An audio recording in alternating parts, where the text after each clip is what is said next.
rumours he may be nominated next week, and you think this is as big a story, if not bigger, than the actual FOMC meeting itself. I think the market is really looking at Summers, and I think there's two senses.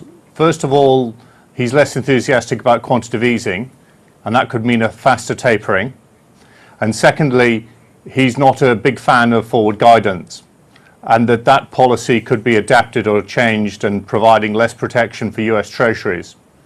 So although the big focus for next week is the FOMC in the coming months, given that the new Fed chairman starts in January, the Summers effect, if it's announced, could be as dominant.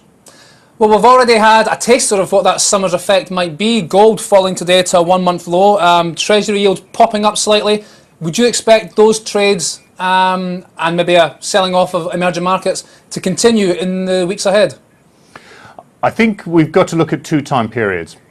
The immediate aftermath of the FOMC meeting could see a little bit of a relief rally. The Fed are likely to do about a 10 billion tapering, but crucially are likely to try and beef up forward guidance. That's going to be Bernanke's legacy. That may well prove a little bit of a relief rally for global markets generally for a week or so.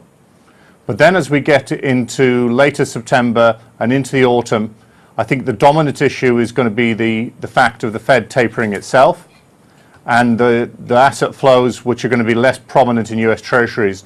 And I think we're heading for 325 yields into October for 10-year US. Would that 325, would that be the top this year? If Summers is nominated, wouldn't it pop even higher? I think the top isn't necessarily 325. It's really a question of where end investors come in. And they didn't come in at 275. They haven't really been evident at 3. And I think 325, it's questionable. So with the combination of a reasonable economic picture plus Summers coming in as Fed chairman, we could actually pop to 3.5% later in the year. Okay, that's the Fed and Summers. Here in Europe, we have an informal ECOFIN meeting today of European finance ministers. Greece and Cyprus likely to top the agenda. Do you agree that Greece will need more aid, and will that involve OSI, official sector involvement? I think it's pretty sort of certain that Greece will need more aid, and I think most parties agree on that. This is a top-up of their second loan program by approximately 10 billion, covering the 2014 to 2016 period. This is likely to come through a combination of lower coupon payments and lengthening of official loans.